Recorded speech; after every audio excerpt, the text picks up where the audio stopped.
Capítulo 8. Rumores del mal. Hace 3 meses. No funcionaba. Por mucho que lo intentase, no conseguía nada. Martilleaba la consola intentando ajustar los parámetros. Intentaba todas las variaciones que se le ocurrían, pero nada cambiaba. El sujeto seguía sin responder como siempre. Frustrado, golpeó la mesa con el puño. Había llegado al límite. Meses, no años. Años de estudio y esfuerzo. Investigación minuciosa, ensamblando minuciosamente las piezas. El estrés había hecho que apenas tuviera un momento al día en que no le doliera la cabeza. No le sorprendería que un análisis psicológico revelara que había desarrollado un trastorno obsesivo-compulsivo, tal vez algo peor. Todo para nada. El objeto metálico esférico permaneció inerte. El núcleo no había funcionado. Se dio la vuelta y miró el cuerpo que debía albergarlo. Era una creación artificial que combinaba plástico, metal y tejido orgánico. Y parecía lo más parecido a una niña humana real que podía ser cualquier cosa sin una molécula de ADN humano en su interior. Sin embargo, no importaba lo bueno que fuera el cuerpo cibernético. No cuando el propio núcleo había fallado. Ahora generada artificialmente. Eso era lo que había investigado y en lo que Atlas lo había contratado para trabajar.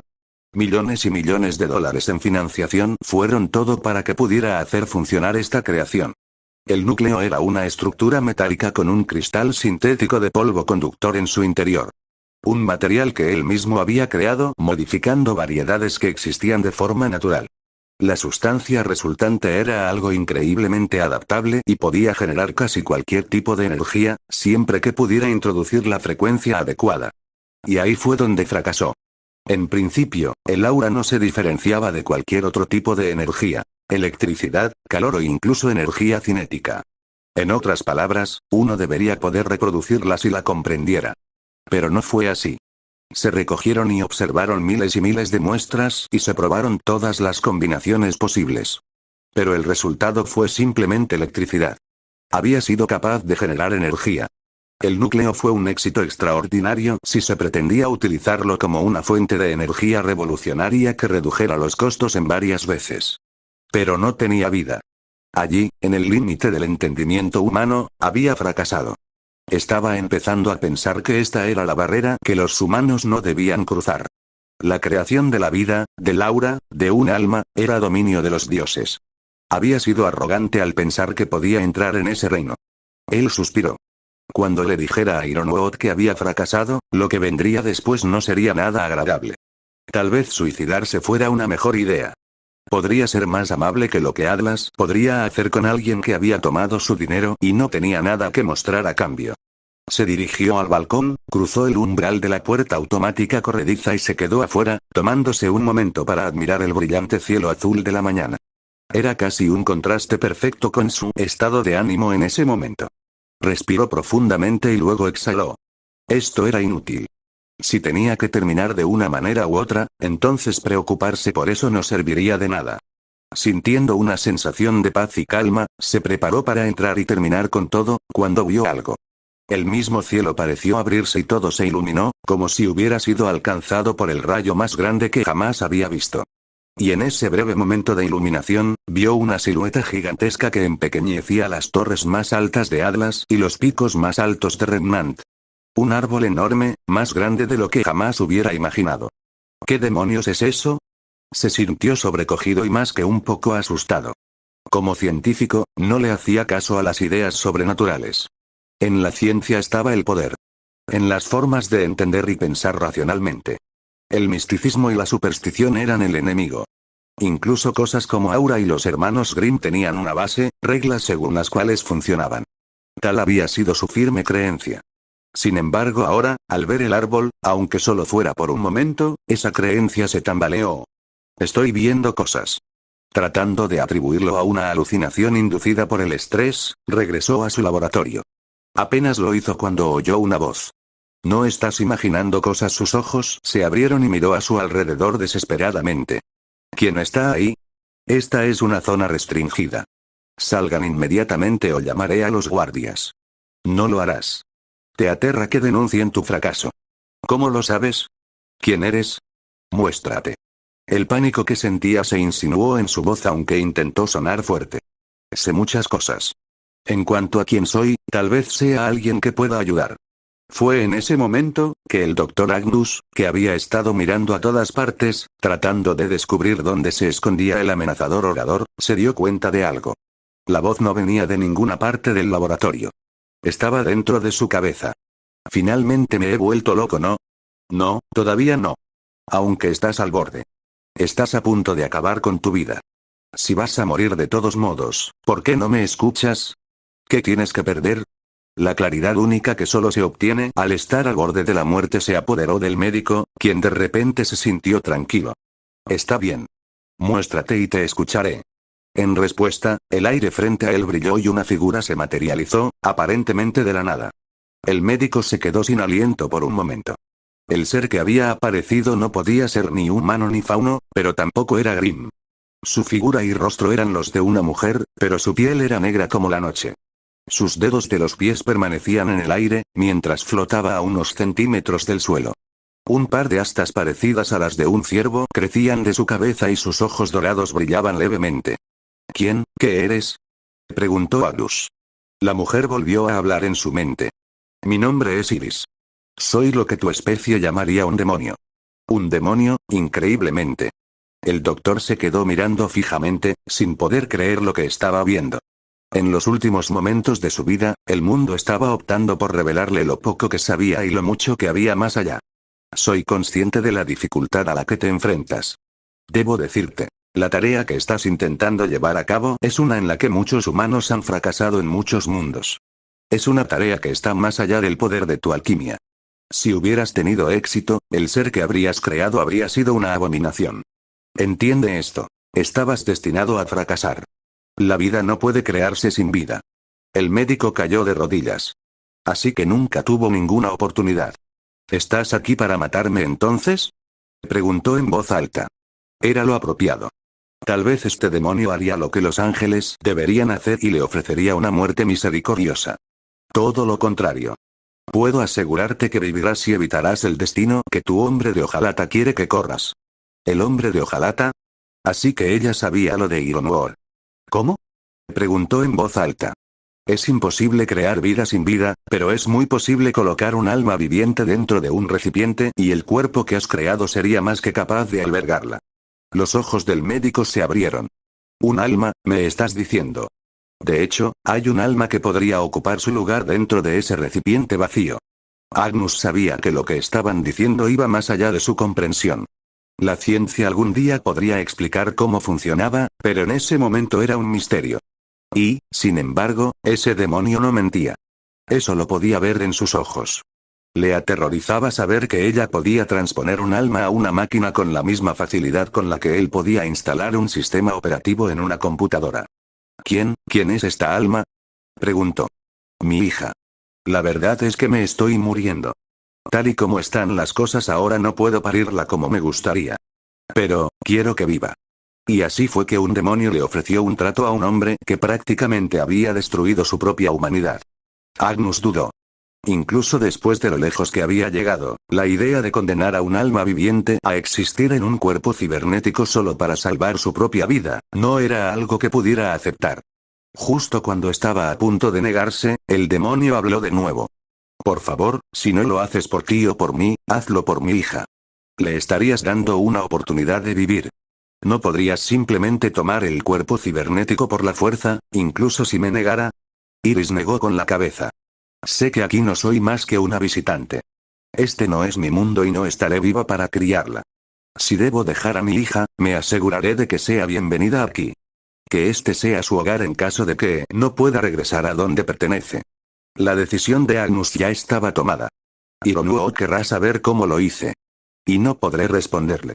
Dígale que había una probabilidad entre 1.000.000, que el proceso no es confiable y que su dinero se desperdiciaría en tratar de construir más homúnculos. No lo ejecutará, ya que usted habría cumplido con su parte del trato y le habría dado al menos uno que él cree que funciona. Agnus meneó la cabeza. ¿Crees que esta será una buena vida? ¿Ser un arma para ese loco? Será fuerte. Debo creer que podrá ganarse la libertad por sí sola. Hasta que tenga la edad suficiente para hacerlo, debes protegerla. No te preocupes, madurará mucho más rápido que cualquier humano, gracias al cerebro de máquina que tu alquimia creó. Los ojos de Agnus se posaron en el procesador de aprendizaje que había construido. Iris sabía que era increíble. ¿Estaba leyendo e interpretando sus recuerdos o simplemente era capaz de comprender la naturaleza del dispositivo directamente con sus poderes? Sin más argumentos que presentar, el médico simplemente asintió. Iris levantó ambas manos, como si quisiera acunar a un niño invisible, y un círculo de runas apareció frente a su abdomen. Un círculo a juego apareció sobre el núcleo artificial. Agnus observó en absoluto shock cómo empezó a brillar. Estaba vivo.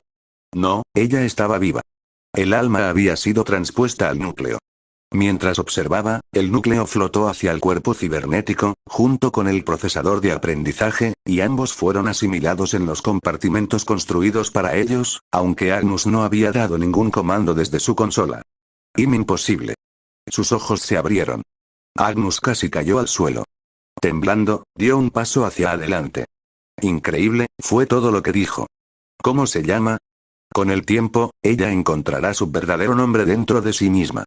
Hasta entonces, mientras crece en tu mundo, debes darle uno. Entonces, la llamaré Penny, como había planeado. Iris asintió. Es un buen nombre y es honesto. Mientras Agnus observaba, el demonio comenzó a desaparecer de la vista. Tenía la sensación de que estaba presenciando los últimos momentos de su vida. Antes de irme, debes saber algo. Niño de este mundo, abandonado por los gemelos que fracasaron. Hay otro que ha llegado. Cuando llegue el momento, confía en la sombra. Cuando toda esperanza parezca perdida, él os protegerá a todos. El que ha heredado el manto. Agnus apenas podía pronunciar la palabra. Oms. El legendario caballero oscuro. Hoy en día, Beacon. Dante sintió una vibración en su bolsillo y sacó su pergamino. El otro, del que Beacon no sabía nada, contestó la llamada y se llevó el dispositivo a la oreja. Sí. Grave rojo. Era la voz de Torchui del otro lado. Dante suspiró. No le desagradaba especialmente el hombre, lo que hacía que fuera molesto que tuvieran que tener conversaciones como esta con él. ¿Qué quieres? Preguntó, adoptando la voz y los gestos del personaje estilo Vergil que interpretaba cuando estaba con el grupo. ¿Has logrado algún avance en esa misión tuya? Estoy trabajando en ello, respondió Dante. ¿Sí? Bueno, será mejor que te apures. Cinder me ha estado molestando por eso.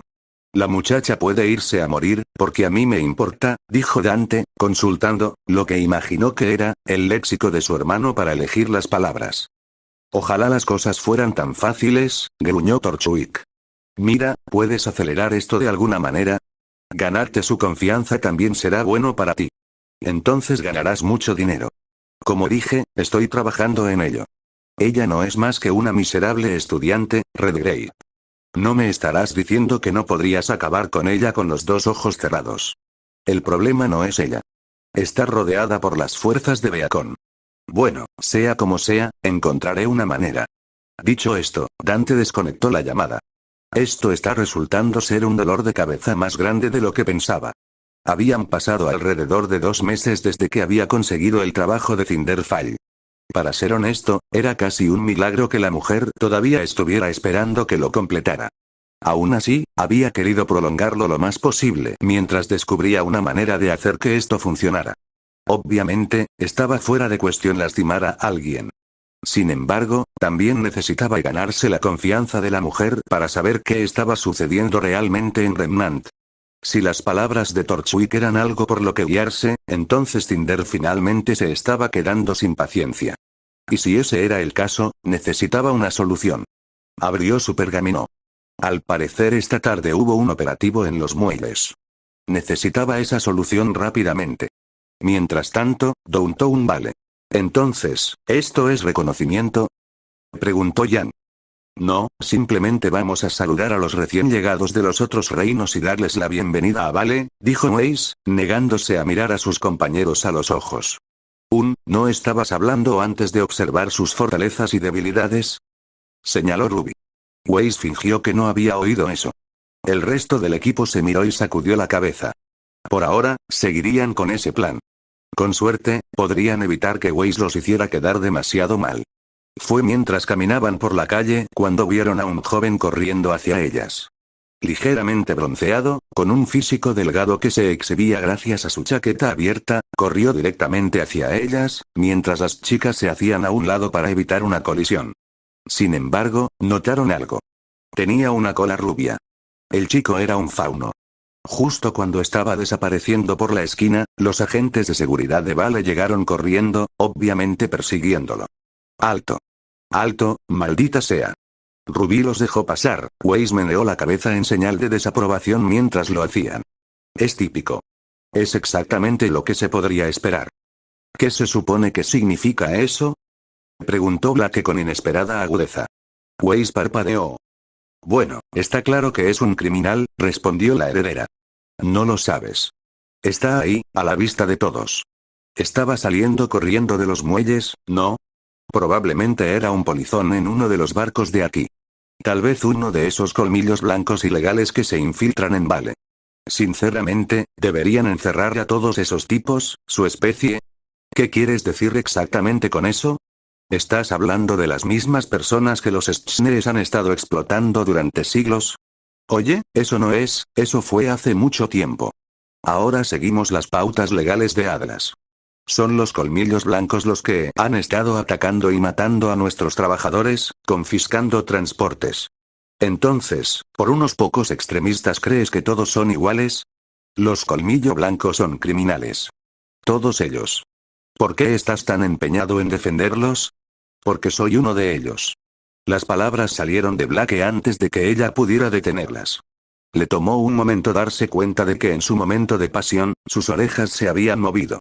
Ella registró, como en cámara lenta, las miradas en los rostros de sus compañeros de equipo, mientras se daban cuenta de lo que ella realmente era. Se acabó.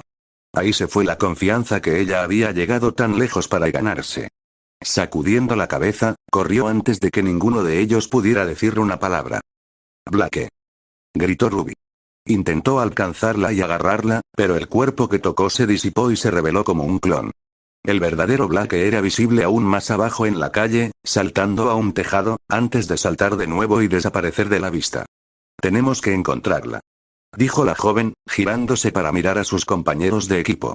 Tal vez deberíamos llamar a las autoridades, sugirió Weiss, quien todavía no estaba seguro de cómo reaccionar ante la revelación de la verdadera identidad de Blake.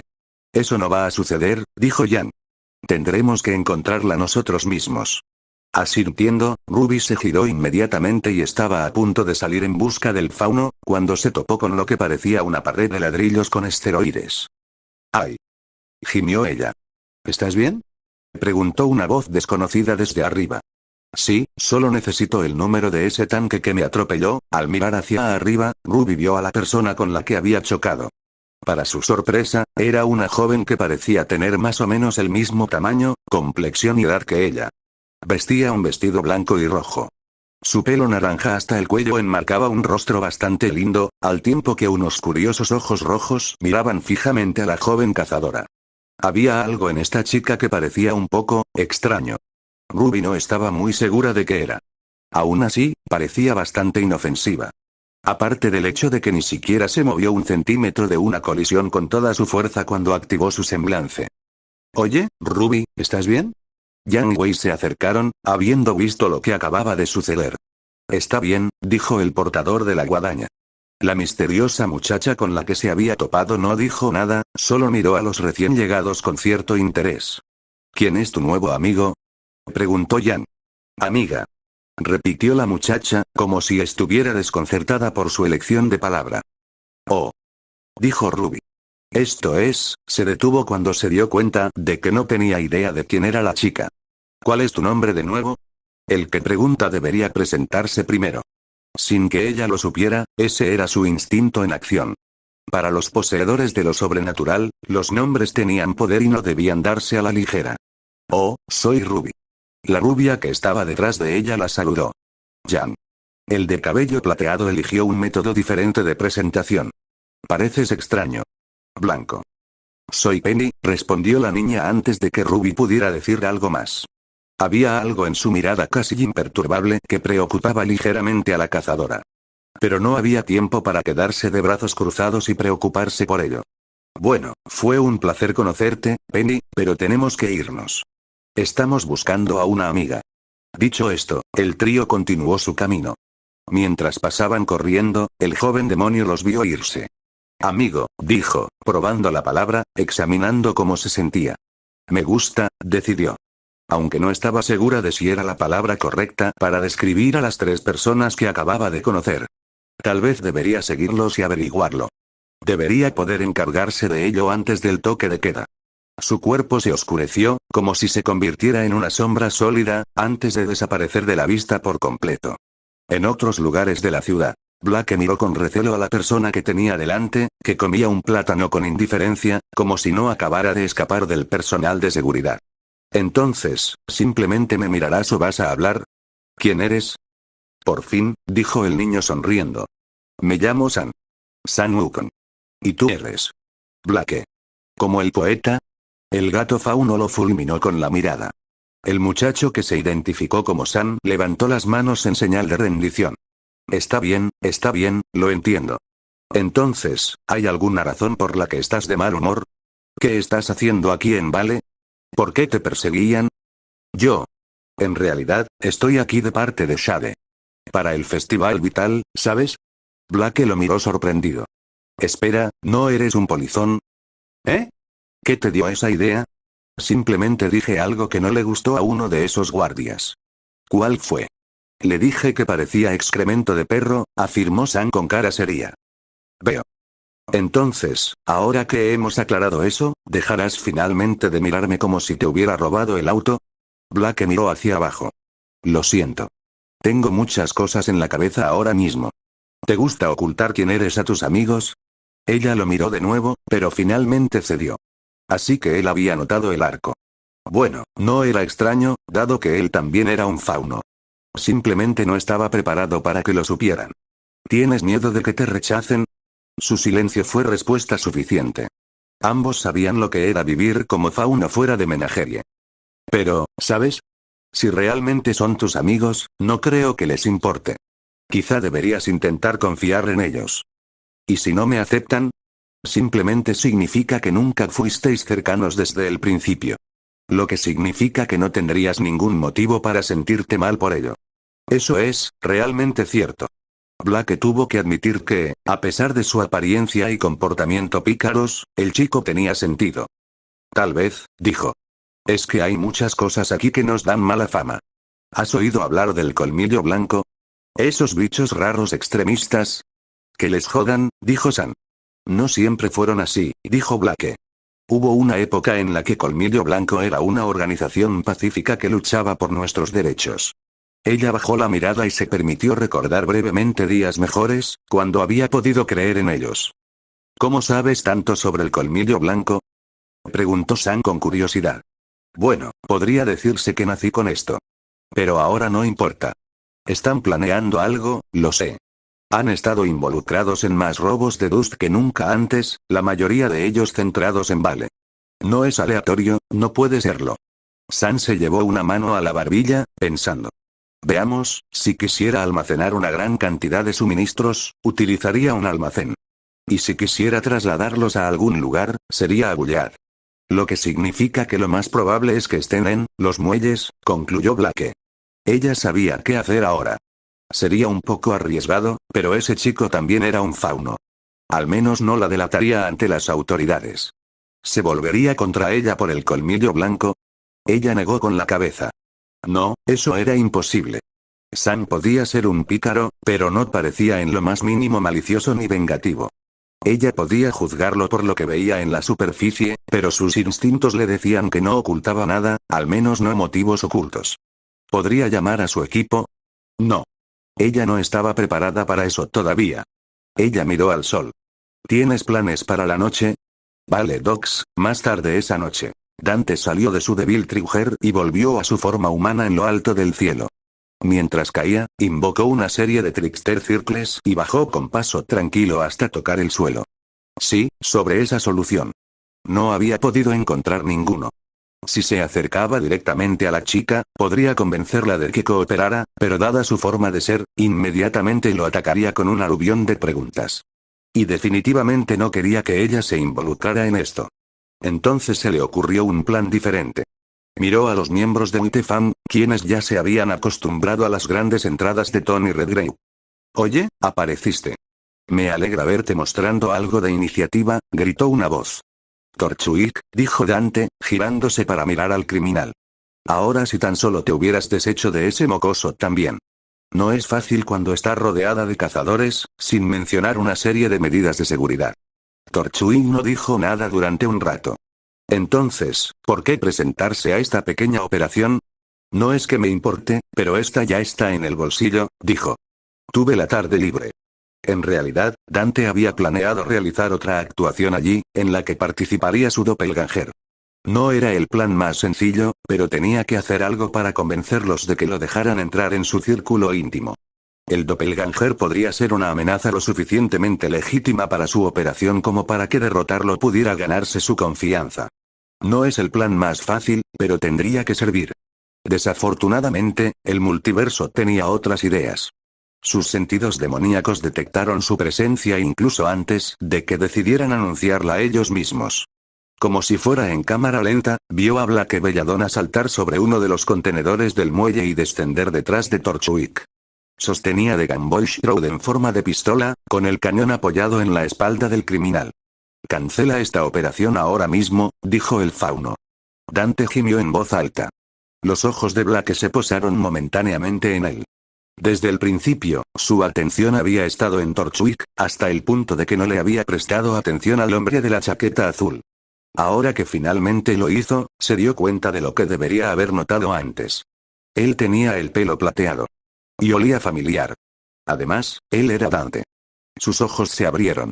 En cuanto al propio cazador de demonios, hubo un nanosegundo en el que no estuvo seguro de si responder a la situación como Tony Redgrave, el mercenario, o Dante, el cazador.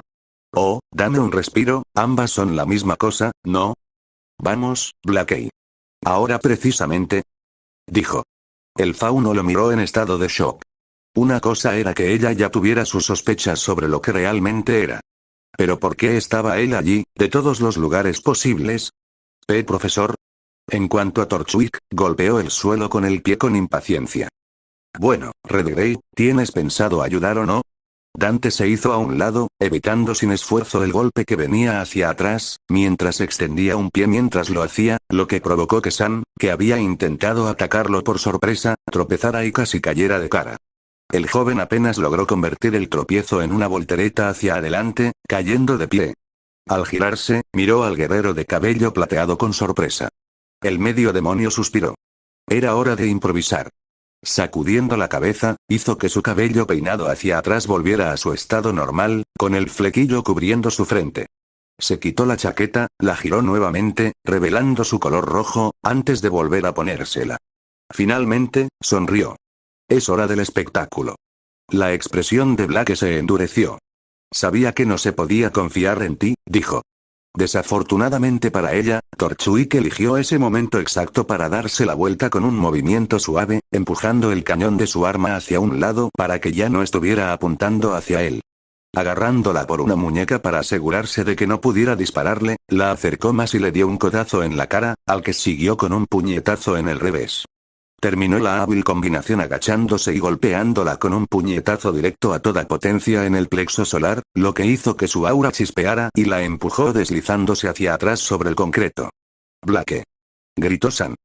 Estoy bien. Tenemos que salir de aquí. Había juzgado mal la situación. Lidiar con Torchwick no era un problema. Incluso con la inesperada habilidad de lucha que había demostrado, ella sentía que podía vencerlo. Pero Dante era un asunto completamente diferente. Si estuviera con el colmillo blanco, bueno, necesitarían todo el apoyo que pudieran conseguir. Preferiblemente de todos los cazadores de Beacon. Pero antes de que los dos faunos pudieran escapar, llegaron más figuras que saltaron desde arriba. Tenía la sensación de que algo iba a pasar en los muelles. Es lo que todas las películas de acción que he visto me han enseñado a esperar, dijo Jan. Dante miró fijamente a los recién llegados. Junto con la rubia luchadora también estaban su hermana menor y la reina de hielo. Dante, dijo Ruby. ¿Qué haces aquí? Obviamente está aquí para ayudarnos a derrotar a los malos. ¿Verdad, maestro? Dijo Jan. Jan, ten cuidado. Gritó Blake. Su advertencia llegó justo a tiempo, cuando Dante saltó en el aire. Banda sonora de DMC3. Batalla de los 7 infiernos. Mientras el cazador de demonios descendía, sacó al rey Cerbero en su forma de bastón de fuego. El poste golpeó el hormigón y se incrustó en él como si fuera tierra blanda. Dante se agarró a él y se dio la vuelta, pateando a Weiss, Ruby y Jan. Lo siento, chicos. El tío Dante debe mantener su tapadera. Piensen en esto como un entrenamiento especial. Las 3 cazadoras lograron aterrizar de pie. ¿Qué demonios? Dante hizo girar al rey Cerbero con la gracia de un maestro antes de adoptar una postura tradicional de lucha con bastón. Batalla del jefe. El legendario cazador de demonios, Dante, ¿qué diablos le pasa, maestro? Gritó Jan. Es uno de ellos, dijo Blake. Estuvo encubierto en Beacon. Nos estuvo mintiendo todo el tiempo. Él es un demonio. Ella también quería decir eso, pero algo le advirtió que no lo hiciera. Los ojos de Jan brillaron rojos. ¿Es eso cierto, maestra? ¿Y qué si lo es? Dijo Dante, todavía con una sonrisa en su rostro. Realmente me molesta. Explotó Jan, lanzándose hacia adelante con un brutal derechazo y disparando la escopeta de su guantelete mientras lo hacía. Desafortunadamente para ella, Dante se teletransportó para evitarlo. Jan parpadeó. El cazador de demonios ya no estaba en su campo de visión. Te engañé. Los ojos de la rubia se dispararon hacia arriba, pero no pudo reaccionar a tiempo para detener su siguiente movimiento. Agarrándola por los hombros, giró en el aire mientras hacía un tirabuzón para ganar aún más impulso. El lanzamiento resultante hizo que Jan cayera en picada, lanzándola por el aire tan salvajemente que no pudo seguir la dirección ni corregir su orientación. Dante notó mentalmente que Jan todavía era presa de su propio temperamento. Mientras eso durara, la luchadora tendría dificultades para enfrentarse a oponentes fuertes. Sin embargo, Weiss la salvó. Invocó un glifo y logró evitar que Jan cayera al suelo y sufriera una gran cantidad de daño en su aura. El cazador de demonios sonrió. Weiss se había dado cuenta de que Dante había usado el mismo lanzamiento con el que la había golpeado durante la prueba de su primera clase. La heredera había apoyado a Jan y evitado que le hicieran daño. Finalmente estaba aprendiendo a trabajar en equipo. Dante, ¿cómo pudiste? Ruby se lanzó hacia adelante. ¿Esto otra vez? Dante la observó acercarse, incluso la velocidad de su semblante era algo a lo que podía reaccionar con facilidad. Sin embargo, en lugar de atacar, el rastro de pétalos de rosa se separa en 2. El guerrero se dio cuenta inmediatamente de lo que intentaba hacer. Los pétalos de rosa eran una distracción. Ruby estaba usando su semblante para volar a varios metros de distancia, materializándose momentáneamente en diferentes puntos para disparar desde diferentes direcciones, lo que hacía que fuera más difícil lidiar con ellos. Dante ya sabía que algo así iba a pasar.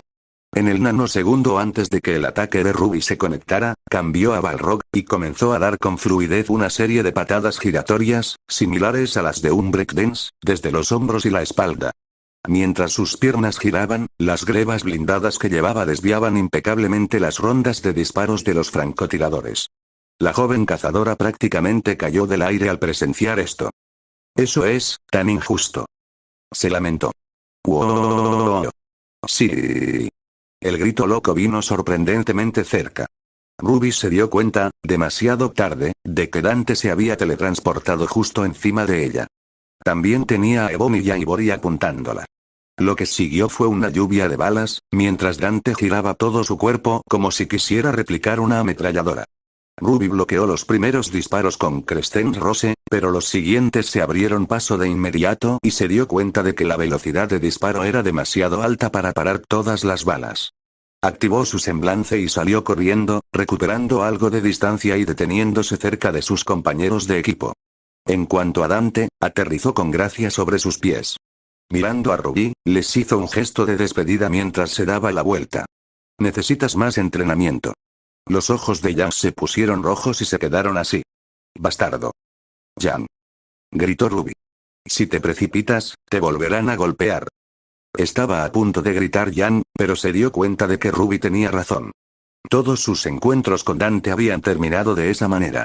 El guerrero de cabello plateado era un fanfarrón, pero tenía una habilidad incomparable.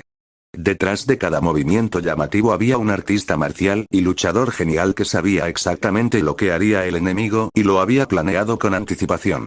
Yang finalmente se dio cuenta. Incluso si pasara los siguientes 100 años corriendo hacia Dante, no ganaría. Inesperadamente, fue algo que el propio cazador de demonios había dicho, lo que ella recordó en ese momento. Deberías probar estos movimientos fluidos alguna vez. Te sorprendería lo que pueden hacer. Yang no pudo replicar instantáneamente los efectos de los años de entrenamiento de Dante en karate, Wing Chun y judo. Pero ella podía aplicar el principio que él había estado tratando de enseñarle. Aprende a ir con el oponente en lugar de contra él, usa tu propia fuerza contra él. En un sentido más amplio, esto podría aplicarse también a la estrategia. Está bien, dijo el camorrista. Lo atraparemos juntos. Ruby asintió. Estoy aquí también, dijo Blake. Su equipo estaba allí, a su lado, contra él. En ese momento eso era todo lo que necesitaba saber. ¿Pero cómo podemos vencerlo?, preguntó Weiss. Necesitamos un plan. Si pudiéramos encontrar una oportunidad, dijo Ruby. Quizás pueda ayudar con eso, dijo otra voz.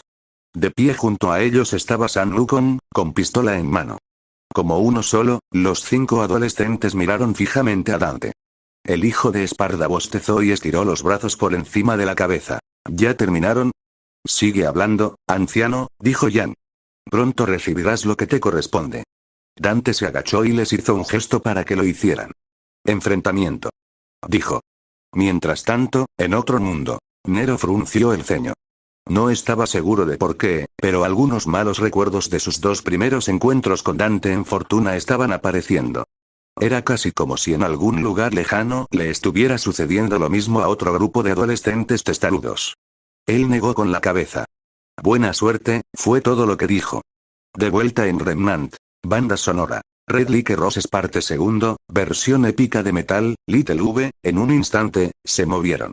San, que se encontraba inmóvil con los ojos cerrados y las manos delante de su centro, de repente tuvo un par de clones dorados brillantes que brotaron de él. Juntos, los dos atacaron a Dante. El guerrero, aparentemente sorprendido por esta habilidad inesperada, se vio obligado a ponerse a la defensiva mientras evitaba sus golpes, dando un paso atrás. Aprovechando la oportunidad, Blake también atacó, invocando también un clon suyo. Cuando comenzó el ataque de 4 contra 1, Dante por primera vez tuvo que hacer un esfuerzo real para bloquear, parar y esquivar sus golpes. Esta fue la primera parte del plan. Con toda su atención centrada en la pelea cuerpo a cuerpo, Ruby y Weiss entraron en acción. Con los glifos de Weiss colocados estratégicamente en el aire alrededor del campo de batalla, Ruby tenía plataformas de lanzamiento instaladas desde las que podía lanzarse, yendo incluso más rápido de lo que su semblante normalmente le permitiría. Por un momento, podía seguir disparando a Dante, sabiendo que él tendría las manos ocupadas y no podría lidiar con ellos fácilmente. Y por último, estaba Yang, quien aprovechó este tiempo para aumentar su poder, activando su semblanza y convirtiendo su aura en energía almacenada para un único ataque con todo. Ese ataque final habría causado algún daño si hubiera acertado. Quédate por aquí y algún día te mostraré cómo conectarlo.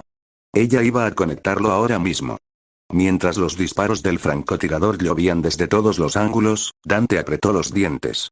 Mientras defendía a los clones desarmado, mantuvo constantemente activa la Guardia Real, todo su cuerpo envuelto en un aura invisible de poder demoníaco que bloqueaba las balas inofensivamente. Aún así, eran muchos enemigos a los que debía seguirles la pista a la vez, y eso no restringía menos sus poderes. Voy a pedir una bonificación a Ozpin y a Torchwick. Fue en ese momento cuando sintió una energía surgiendo desde unos metros de distancia. Con el rabillo del ojo vio a Yang ardiendo como en llamas y se dio cuenta de lo que se avecinaba. En realidad no estaba bromeando. Su ataque desesperado y con toda su potencia podría causar algún daño. En realidad, eso es perfecto. Había muchas maneras en las que Dante podría haber terminado la pelea en cualquier momento. Podría usar más de su fuerza y velocidad y noquearlos a todos en menos de un milisegundo. Podría usar la liberación real y destruir todos los clones a la vez. Podía invocar a Balrog para que envolviera su cuerpo en llamas. Podría teletransportarse al aire con Trickster y luego bombardearlos a todos con las 2 Kalina Ans. Podía convocar a Cavaliere y hacer un swing de béisbol con ellos. Podría congelarlos a todos con el Rey Cerbero. Podría llamar a Orión y derribarlos del cielo. Podía sacar a Raijin y aturdirlos con un rayo. Pero ahora mismo, la mejor manera de terminar esta prueba manteniendo su tapadera y sin lastimar a nadie, era simplemente dejar que Jan lanzara su golpe desesperado y enojado. Está bien, muchacho, dijo en voz alta. Haz lo mejor que puedas. Los ojos de Blake se abrieron. ¿Él sabía lo que estaban planeando? ¿Por qué no respondió entonces? Ella se dio cuenta, finalmente, de que él no había estado peleando en serio en absoluto. Cuando Jan terminó de cargar, gritó. Toma esto. Los clones se disiparon y Blake saltó hacia atrás. Mientras lo hacía, se giró brevemente y vio a Dante simplemente inmóvil, sin hacer nada para evitar el ataque más fuerte de Jan. El gancho de derecha a toda potencia, cargado con toda la semblanza de Jan, conectó.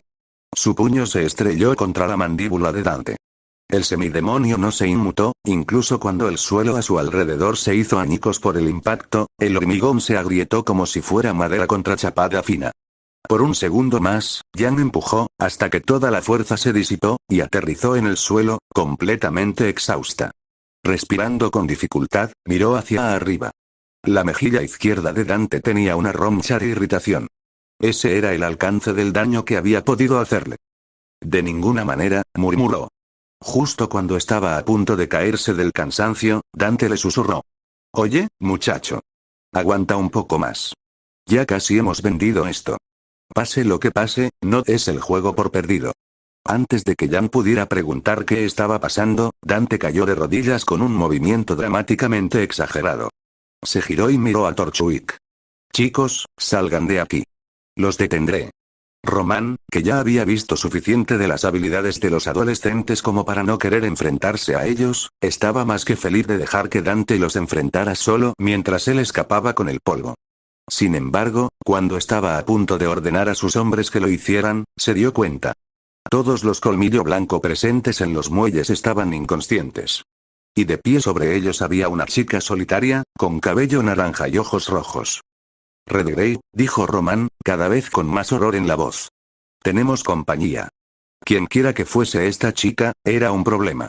Dante la vio y, por primera vez esa noche, quedó realmente sorprendido. Esa chica, tenía poderes demoníacos. Y él no había sido capaz de percibirlos de inmediato. Inmediatamente poniéndose serio, él le lanzó una espada invocada, solo para que ella la destruyera con una de las suyas.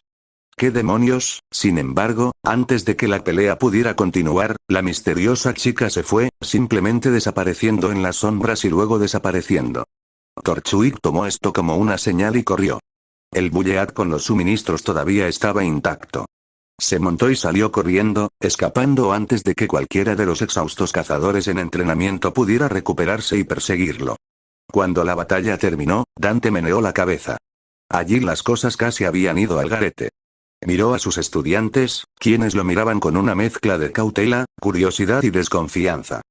Supongo que no podré compensarlos con pizza, ¿verdad?